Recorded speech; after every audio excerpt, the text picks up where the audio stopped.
It's these random impromptu conversations that I have with my grandmother, filled with resilience and strength and radicalness. And it Well, I'm trying to get this off of my screen. Then you hit continue. I know, but it doesn't, I can't get a cursor. So that's great. There you go. Go.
Good afternoon.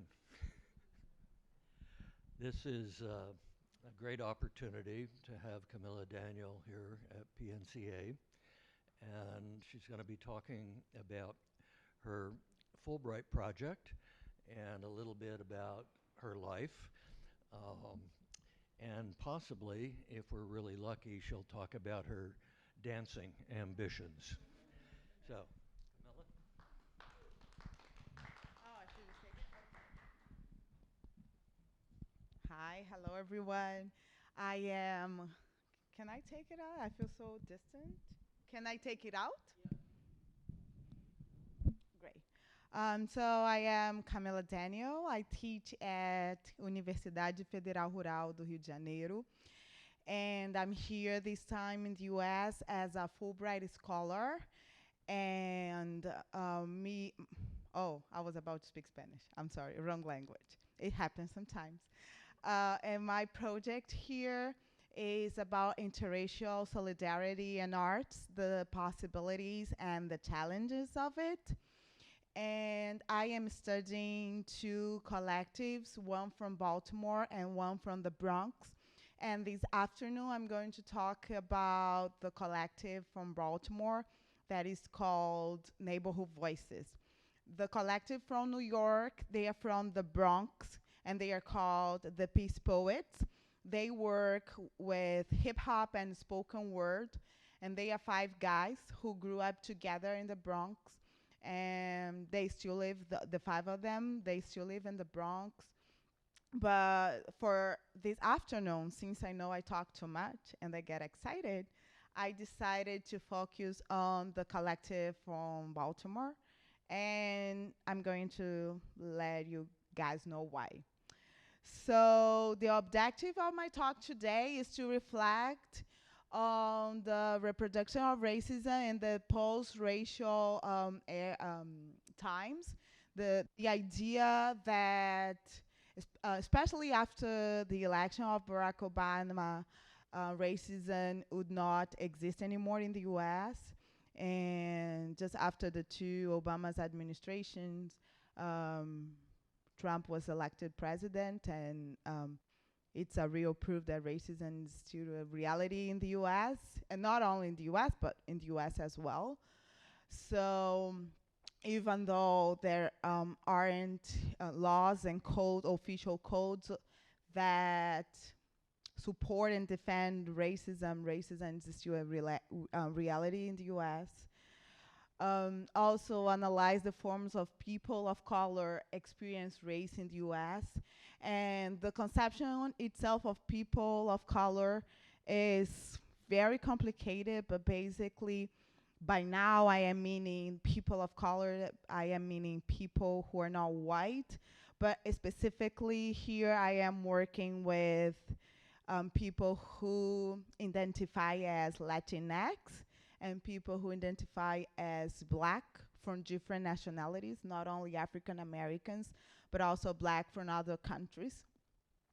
Also understand the significance of the participation of people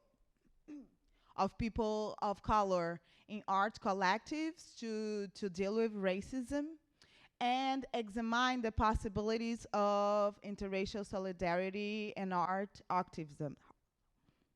So the case I am working this afternoon is the art collective called Neighborhood Voices. It's a collective from Baltimore.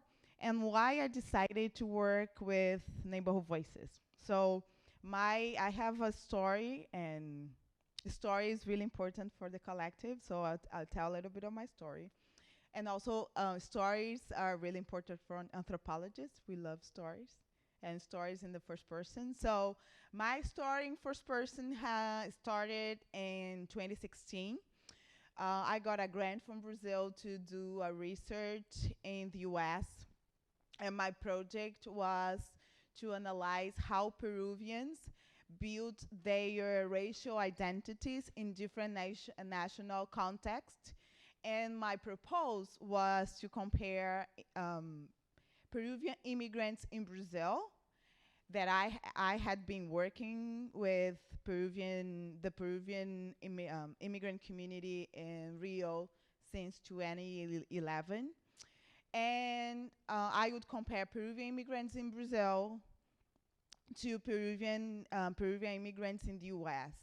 So I was trying to understand what are the differences of building a racial identity in the Americas, comparing the case study of Peruvian immigrants. So I got to the U.S. really excited and really happy with the grant. I had that was 2016, so I had been working with Peruvian immigrants for 5 years, and I am really welcome in the Peruvian community in Rio. They really accepted me as part of the community. With all, we have complications and tensions, but still Peruvians, they acknowledge me as part of the community, and they acknowledge me as a scholar, as someone that is producing knowledge about their own community, and they really respected me as a scholar and as a person. And that's how I started to dance. I started dancing with Peruvian immigrants. So I got to the US really excited. The university that was hosting me was Baltimore, and I was really glad to be in a black city.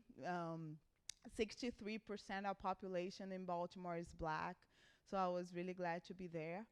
But at the same time, Baltimore is still very segregated, and the segregation is based on binary, white and black binary. And that was really difficult for me because basically I could not fit in any of the available boxes.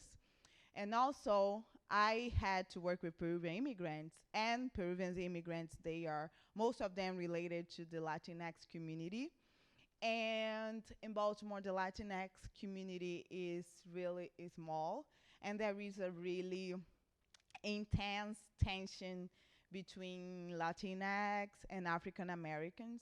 So as I am black, I am Brazilian, but the first thing that people see is that I'm black, and and I have this body and this hair, and I think not only my skin tone, but also my hair, the fact that I have natural hair, Latinx, including Peruvians, they read me as African American, and that was one of the reasons why I was constantly rejected from the spaces of sociability of Latinx people. So basically, I could not to do the work that I was trying to do. I wanted to do ethnographic field work. That is the kind of work I like doing, and that was the kind of the work I have been doing in Brazil. But I was not able to make it in the U.S. in the area I was living, in the area of D.C., Maryland, and Virginia. Even though there is an important Peruvian community in the area, and also there is an important group of Afro-Peruvians in the area, but I was not seen as a possible Afro-Peruvian. I was seen as African American, and I think my hair is related to that. So basically, I could not do the work I was trying to do, and I could not make friends, and I could not fit anywhere. So that was really hard for me, and I started thinking about what I could live. How could I have a life? Not only have my work done, but also have the chance of meeting people and having a life, having a social life in the U.S. So I started going to the workshops that Voices organized, and I became part of their community committee. So the methodology I have been working is participant observation. I really like working with ethnographic field work and being part of the process, and also putting myself available to work with the group I am that is collaborating with me. And also ethnographic, arts-based methodologies, discourse analysis, mailing with peace poets. I'm working with discourse analysis of their poems and in-depth interviews. So, and now we get to Neighborhood Voices. So Neighborhood Voices, their complete name and the name that they have in their page on Facebook is called Neighborhood Voices. Our stories about race where we live. and they describe themselves as anti-racism commitment by neighbors in Baltimore, organizing educational, artistic, and activist workshops against structural racism. So I'm going to share. So Neighborhood Voices is a collective that works mainly worked. The collective is not active anymore. The last meetings, a workshop the group had was in which was last year, 2019. And the collective work with storytelling and visual arts, but mainly storytelling. The idea is to talk about important concepts related to racism, but through personal experience, and storytelling is the main key for that. So I'm going to show you the idea. It's these random impromptu conversations that I have with my grandmother, filled with resilience and strength and radicalness. And it has taken me years to cherish and understand the power that those stories have. But trust and believe now that I know it, I will not forget. People of color, especially African descendants, tell your story as the most beautiful form of resistance. Because if you don't tell your story, it will be told for you. If you don't tell your story, it will be written for you. And that's how we're led to believe that Christopher Columbus was this intelligent explorer who discovered this land on which we stand. That's how we are led to believe that Abraham Lincoln just had this big heart and he couldn't stand to see my people enslaved anymore, so he just let them go free. Tell your story. Tell your story because you come from a long line of survivors and conquerors and fighters. And when you know that Trump's Twitter fingers ain't got shit on you. Tell your story to your children, your nieces, and your nephews until they say, oh, not again. And then recite the rest of the story with you. Tell your story to yourself when nothing's right in the midst of your storm and nothing's going right. Tell your story because someone might need to hear it tonight.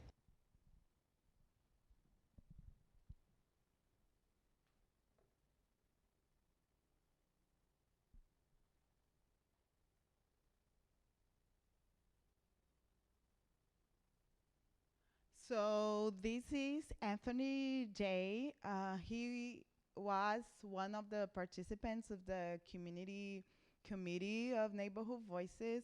He is also an artist who works with storytelling, and he plays a really important role in Neighborhood Voices because he's also part of the Baltimore Racial Justice Action. And Baltimore Racial Justice Action is a group in Baltimore that offers workshops for white people and people of color in educating about race and racism, and in both in the interpersonal levels and also the structural levels. So Neighborhood Voices started in 2013 when Maria Aldana, Maria is an artist from Nicaragua, and she works in a cultural center called Creative Alliance. And she had been working, oh, and this cultural center is located in an area of Baltimore where historically it's black, but there has been important Latinx community. So this area is a really important area for Latinx, but also there is several tension between the two communities. So while she was doing one of her after school programs, she was running a program, she realized that having a space that these issues could be addressed was really important, but there wasn't a place in Baltimore that wouldn't be binary or white or black.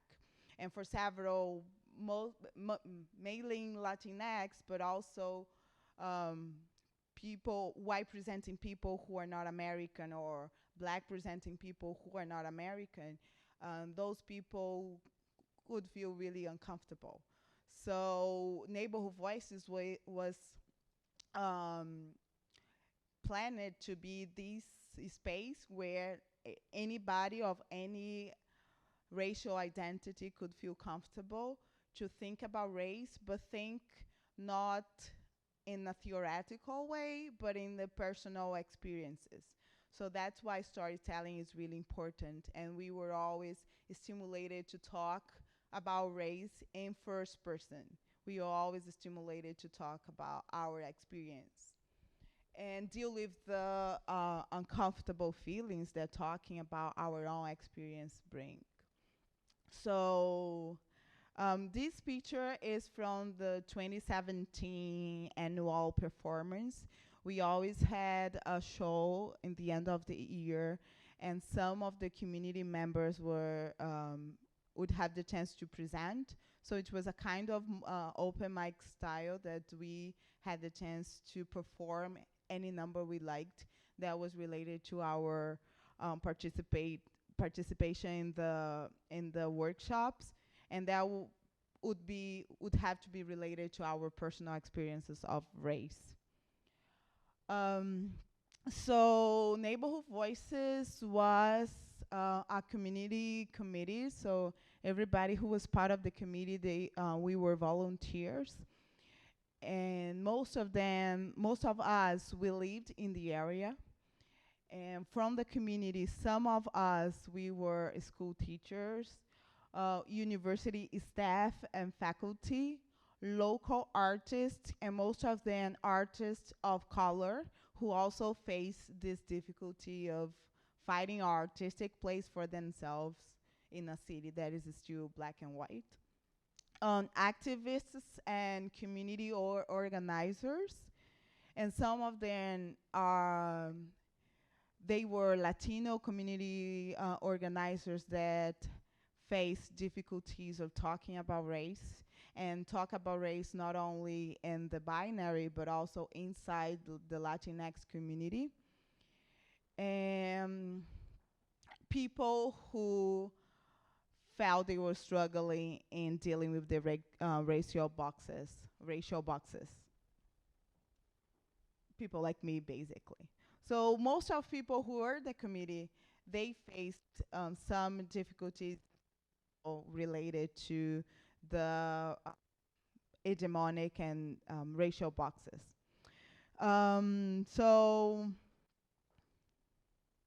So I guess I have talked about it. That Neighborhood Voices was founded in 2013, and it was a space that brought together arts and artists. And I think one very important topic in Baltimore is the fact that there is a really important art school in Baltimore called MICA, and they have a program on community arts. So several of the artists that got into Neighborhood Voices, they met each other at MICA, or they were still in MICA.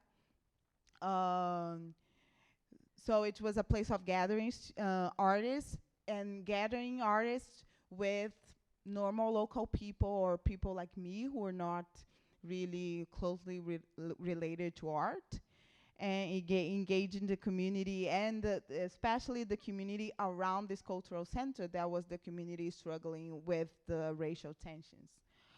And the two main forms of working were storytelling and visual arts. And the way we worked were workshops, and every 2 months we had open workshops that they were open for anybody interested. And in these workshops, we always had some core concepts that we learned how to use in a personal way. And we also developed a collaborative art exhibition. And every year we had panels, around 2 panels a year. And in the end of the year, we had the annual performance of community members. And this performance, they were open for artists, but also the community members that were not professional artists. So here are some pictures of the workshops. I think this is one example of one activity that we usually had in our workshops.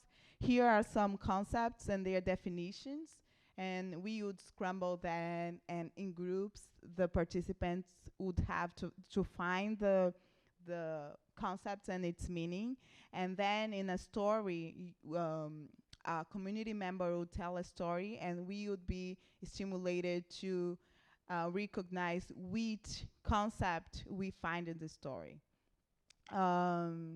This is a very interesting workshop. That workshop, these three are they were community members, and the people taking this workshop, they were staff and artists in residency in the cultural center where Maria, this is Maria, the one that founded the Neighborhood Voices.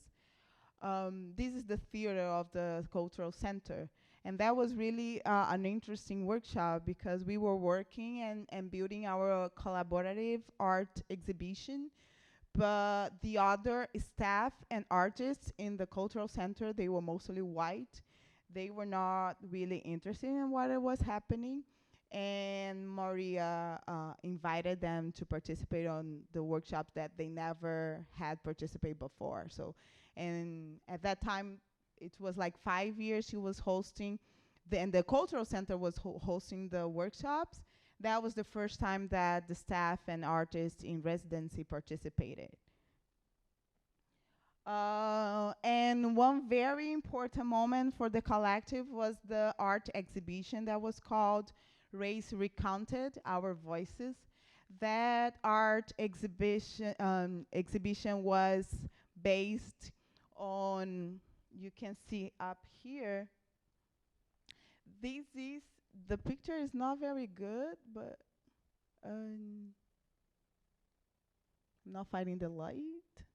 But up here is the drawing it's like a greeting card. And during the year of 2016, all the workshops we hosted, we worked with these cards. So in the cards, we would pick the card that we thought was the racial category of US census that we would identify with. So you can see the other is the official category, but inside of the card, we would show who we really are beyond the racial category. So we were stimulated to use drawing or collage, and inside the card there was one mechanism that we could record a 1-minute story.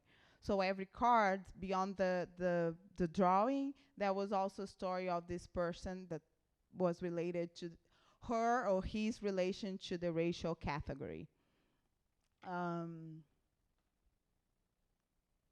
So here was the process of the art exhibition.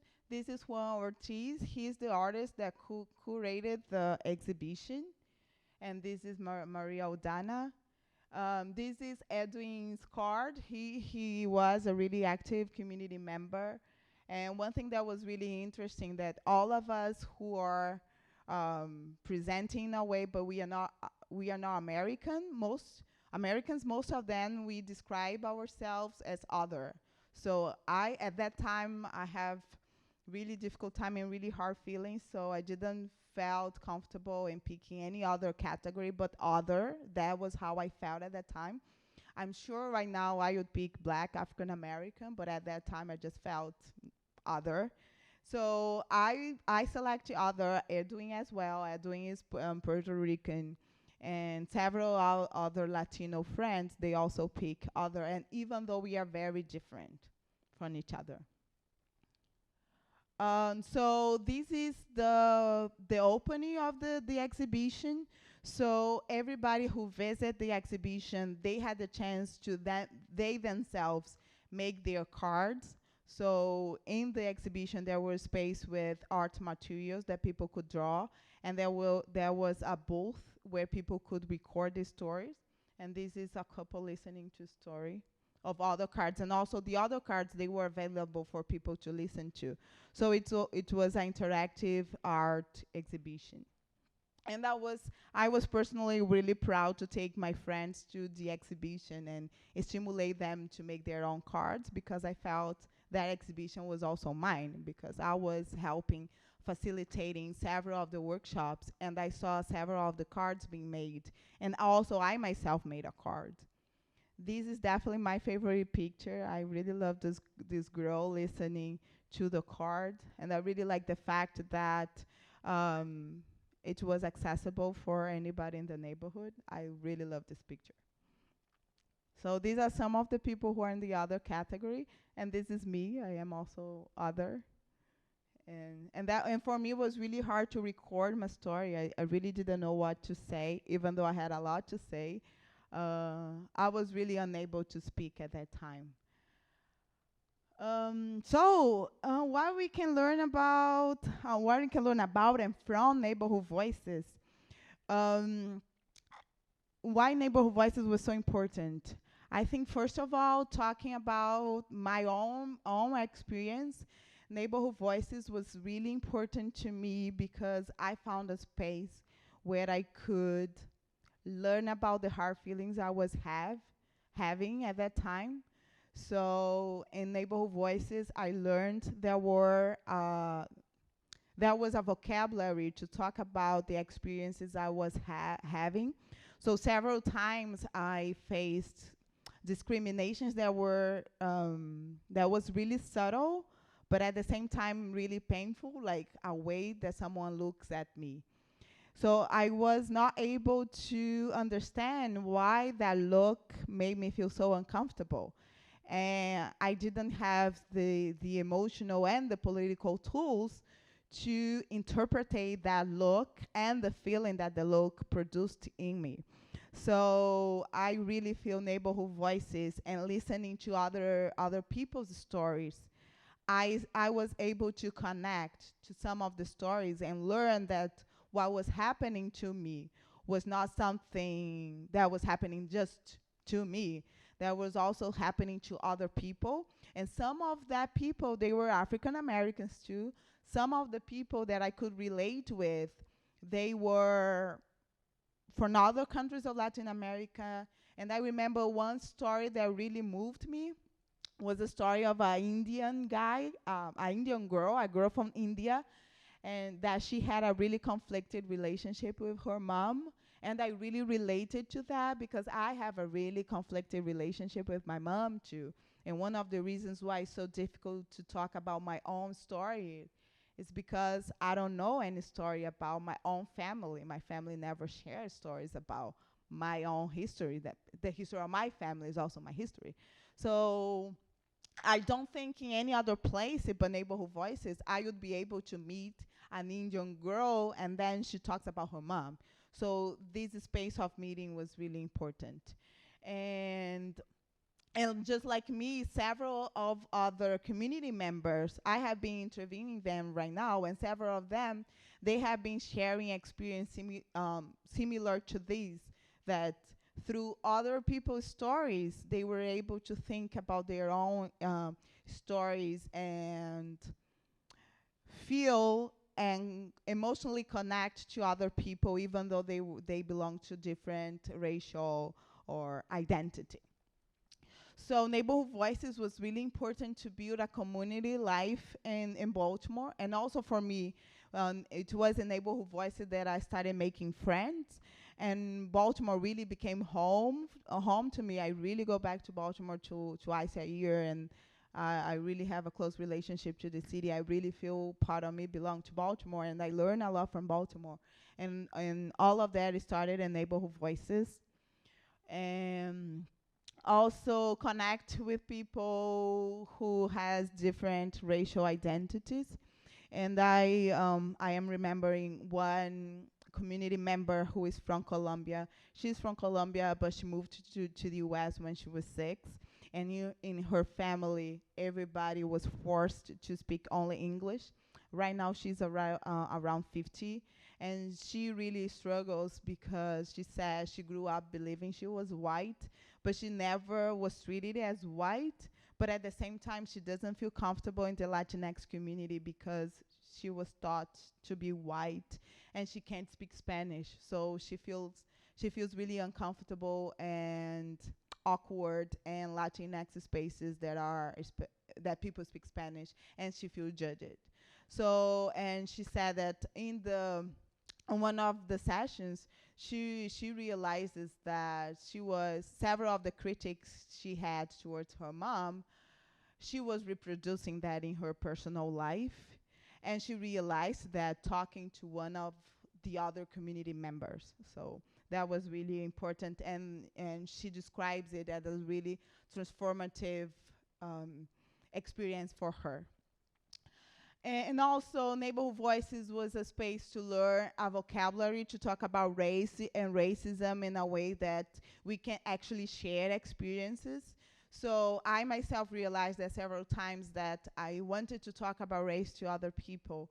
It was difficult for me to talk and not get angry, and I felt I didn't have enough. I really felt I didn't have enough words, and I felt in Neighborhood Voices I learned how to talk and explain and talk about my experience, but also kind of keep me a little bit away of hard feelings and having a space to deal with the hard feelings and separated from talking about race and racism sometimes, and identify racism in the different levels. And um, Neighborhood Voices was also really powerful for artists of color, and I think for artists, Neighborhood Voices had a really important role for their artistic lives. So beyond the personal levels, also the professional levels of artists, Neighborhood Voices was really important. First of all, because they developed a language to talk about racial issues in racial justice perspective and incorporated it in their art. So most of the artists that I've interviewed, they were racial aware before Neighborhood Voices, but in Neighborhood Voices, they had the chance to develop a language and an expression of how they deal with racism and incorporate it in a much more clear way in their artwork. Something that may sound really basic, but it was really important for artists of color was having a space to perform, having a physical space, like a real space, material place to perform. So most of our performance happened in the Creative Alliance, this cultural center who has a theater with projector, light, sound. So something that may sound really basic for artists of color may be difficult to have. So for them, having the space was really important. And the physics space, but also the community space to try how to tell a different story, to try different language and different way of expressing. And also having a community to share their talents, but also their struggles, not only as artists, but also as individuals. Build a network, and I think there is one example that is really important. A young girl that used to go to the Neighborhood Voices workshop.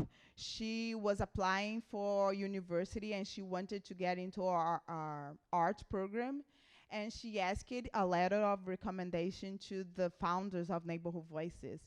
And she said that the letters of the founders of Neighborhood Voices, who are artists, who went to MICA and who are respected in the local community, was really important for her to get into her art school.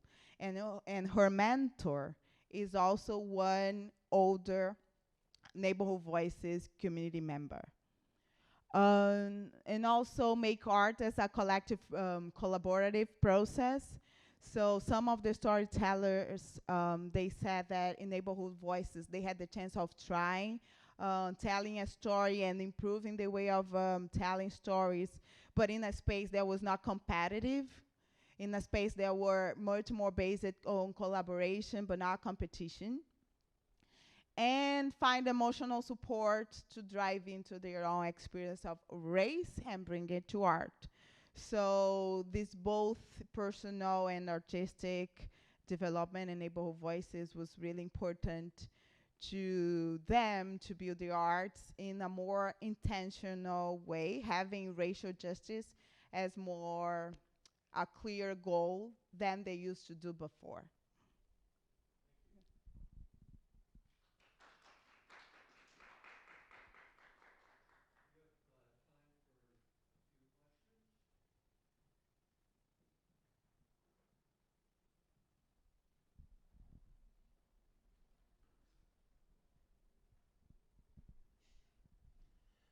Any questions? First, I want to thank you for your talk.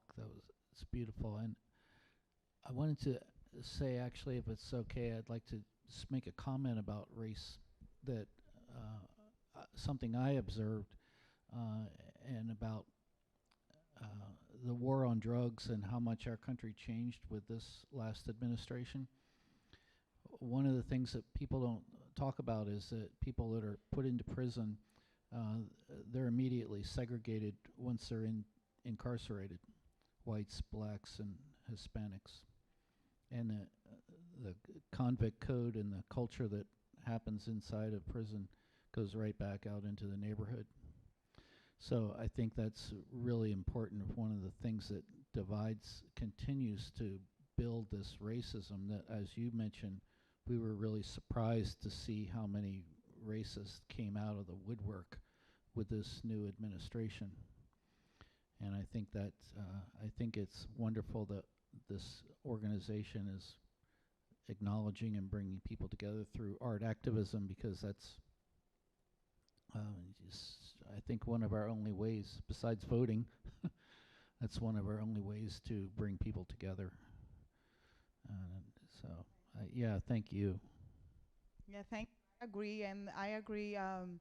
Art is a really can be a really transformative platform to challenge the status quo. So I do believe art is really powerful to change our way to imagine. Like through arts, we can imagine a different world and then work for make it real. So I do believe art is important for change.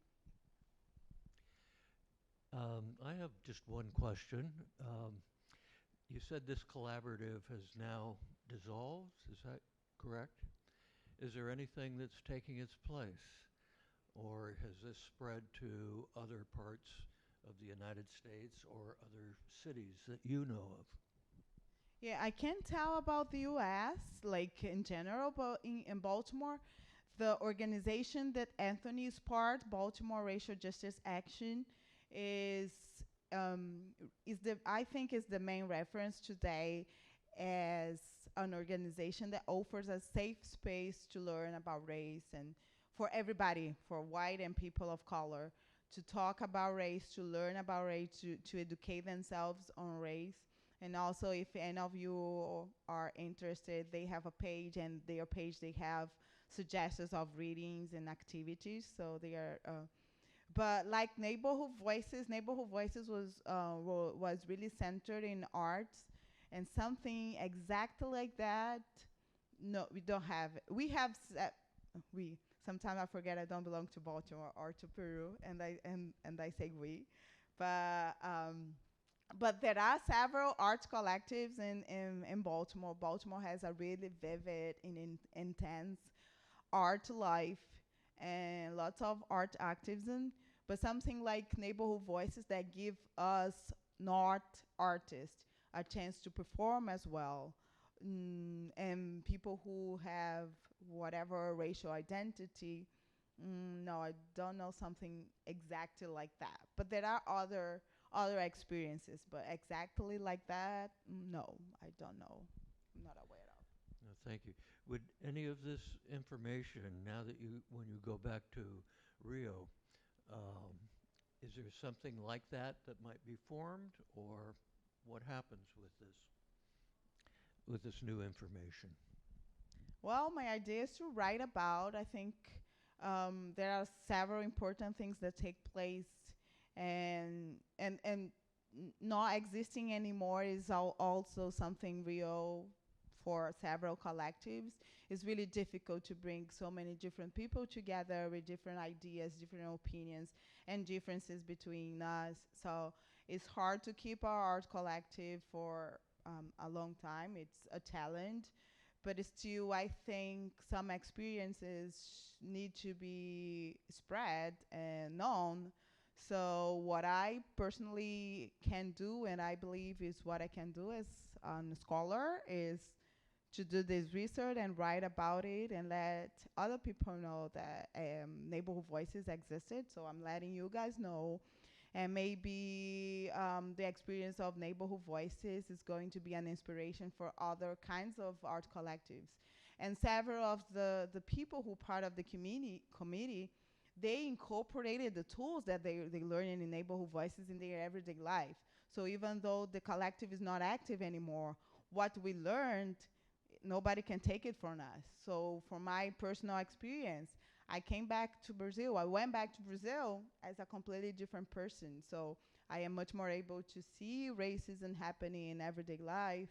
I realized, for example, that I am a black scholar, but what I teach is white. Most of my bibliography, most of the things I wrote, my references are white male, and I am changing. It's taking me time to unlearn several things I learned and learn things that I need to learn.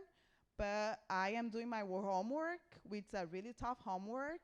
But this homework is giving me the chance to learn about myself, to dig into this history, this story of my family that my family never wanted to tell me. So I think there are different ways that maybe neighborhood voices itself is not enough anymore. But I see several of us incorporated the tools we learn in neighborhood voices in our lives.